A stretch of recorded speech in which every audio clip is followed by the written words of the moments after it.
బుల్లితెర biggest reality show big boss season 8 కాస్త కొత్తగా సాగుతున్న సంగతి తెలిసిందే. మొన్నటిదాకా టైం పాస్ చేస్తున్నారు అనుకున్న కంటెస్టెంట్లు రెండో వారంలో మాత్రం విజృంభిస్తున్నారు. బిగ్ బాస్ ఇచ్చిన ప్రతి టాస్క్ లను పోటీ పడి ఆడుతున్నారు. బుధవారం నుంచి జరుగుతున్న టాస్కులు కేవలం తమ ఫుడ్ ను సంపాదించుకునేందుకు మాత్రమే అన్నట్లు ఉన్నాయి. ఫుడ్ కోసమే టాస్కుల్లో పాల్గొంటూ రచ్చరచ్చ చేస్తున్నారు. ఈ వారం ఎపిసోడ్లు అందరినీ ఆకట్టుకుంటున్నాయి. కానీ హౌస్ నుండి ఎవరు ఎలిమినేట్ అయి బయటకు పోతారో అన్నది మాత్రం ఆసక్తికరంగా మారింది.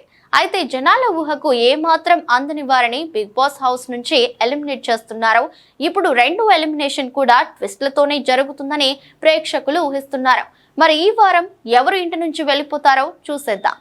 మొదటి వారంలోనే బేబక్క ఇంటి నుంచి వెళ్లిపోయిన సంగతి తెలిసిందే. రెండో వారం కూడా త్వరలో పూర్తి కాబోతోంది. ఇవాళ అంటే శుక్రవారంతో ఓటింగ్ లైన్స్ క్లోజ్ అయిపోయాయి. ఈ క్రమంలో ఈ వారం బిగ్ బాస్ హౌస్ నుంచి ఎవరు ఎలిమినేట్ కాబోతున్నారనే దానిపై సోషల్ మీడియాలో భారీ చర్చ మొదలైంది. ఎలిమినేషన్ కు ముందు అసలు నామినేట్ అయిన కంటెస్టెంట్స్ ఎవరో ఓసారి చూద్దాం.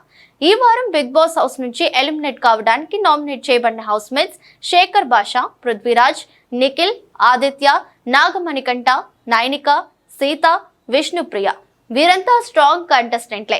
మరి వీరిలో ఎవరు బయటకు వెళ్తారనేది ఆసక్తికరంగా మారింది. ఈ వారం నామినేట్ అయిన వారిలో ఆదిత్య, శేఖర్ భాష తక్కువ ఓట్లు రావడంతో ఎలిమినేషన్ లిస్ట్ లో ఉన్నారు.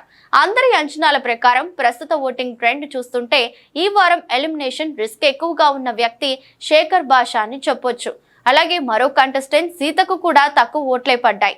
సీత, శేఖర్ భాష ఈ ఇద్దరిలో ఒకరు ఈ వారం బిగ్ బాస్ హౌస్ నుండి బయటకు వెళ్లే అవకాశం ఉంది. శేఖర్ ఆదిత్యతో పోలిస్తే టాస్క్లలో అంతగా రాణించలేకపోయాడు. ఇన్స్టాగ్రామ్ లో శేఖర్ భాష జోకులు ట్రెండింగ్ లో ఉండగా ఈ వారం సీతను గేమ్ నుండి తప్పించే అవకాశం ఉందని ప్రేక్షకులు అంచనా వేస్తున్నారు. బిగ్ బాస్ షో నిర్వాహకుల నిర్ణయాలతో ఈ గేమ్ లో ఏం జరుగుతుందో ఊహించడం అంత ఈజీ కాదు. మరి ఈ వారంలో ఎవరు ఎలిమినేట్ అవుతారో తెలియాలంటే కాస్త వెయిట్ చేయాల్సిందే.